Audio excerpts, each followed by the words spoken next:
بسم الله الرحمن الرحيم. تحية للشعب السوداني، وناسب على حال البلد الذي وصلت إليه بسبب الانقلابيين والإرهابيين. تحية للمملكة العربية السعودية والولايات المتحدة الأمريكية لجهودهم من أجل الشعب السوداني. الشكر لجميع الدول الشقيقة والصديقة على تضامنها مع الشعب السوداني.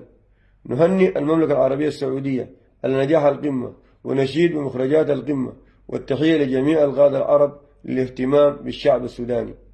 كما أشيد بالدول الأفريقية الشقيقة والاتحاد الأفريقي ومنظمة الإيجاد. التحية لأشاوس قوات الدعم السريع على صبرهم وتضحياتهم وجسارتهم في القتال. نهنئ جميع أفراد قوات الدعم السريع والشعب السوداني على الانتصارات الأخيرة في شمال البحري والدفاع الجوي وسلاح الكيمياء وعدد من المواقع الأخرى. نوجه جميع قواتنا الباسلة بمضاعفة الجهود في محاربة المتفلتين والحرامية وضبط الأمن والقبض على عصابات النهب والتخريب. نؤكد حرصنا على سلامة بلادنا وشعبنا، وأن الحرب الحالية فرضت علينا. كما نؤكد أن قادة النظام البائد المتطرف مع قادة الانقلاب خططوا لقطع الطريق أمام التحول الديمقراطي.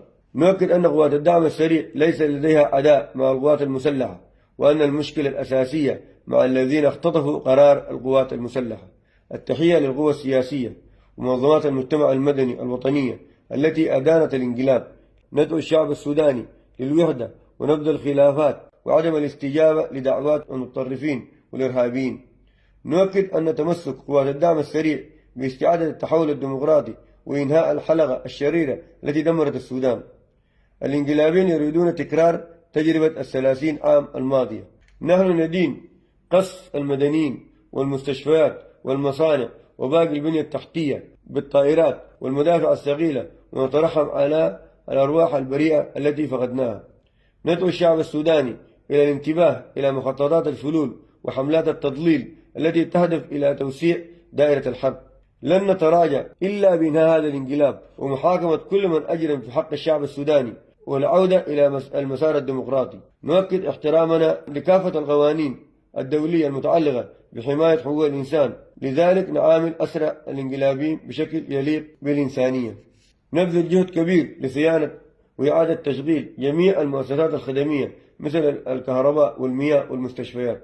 نؤكد احترامنا جميع الأديان السماوية وندين التعدي على الكنائس من قبل الانقلابيين ومحاولة تلفيق التهمة في قواتنا الباسلة. نحترم حرية الإعلام وندعو جميع وسائل الإعلام إلى التحري المصداقية والشفافية في نقل المعلومات. الفوضى العارمة هي من ضمن مخطط الانقلابيين، ومثال على ذلك إطلاق سراح المساجين في جميع سجون ولاية الخرطوم بما فيهم قادة النظام البائد. نقول البرهان أنت فاقد للشرعية وعامل انقلاب على حكم الثورة، والآن عامل انقلاب على انقلاب، لذلك جميع قراراتك لا تسمن ولا تغني من جوع. رسالة إلى أهلنا في الجنينة: أنبذوا الجهوية والغبلية، أوقفوا القتال فورا بينكم، أوقفوا القتال فورا بينكم، أوقفوا القتال فورا بينكم. وفي الختام رسالة إلى أشاوس وأبطال قوات الدعم السريع: أما النصر أما الشهادة، والنصر حليفنا بإذن الله. والسلام عليكم ورحمة الله وبركاته.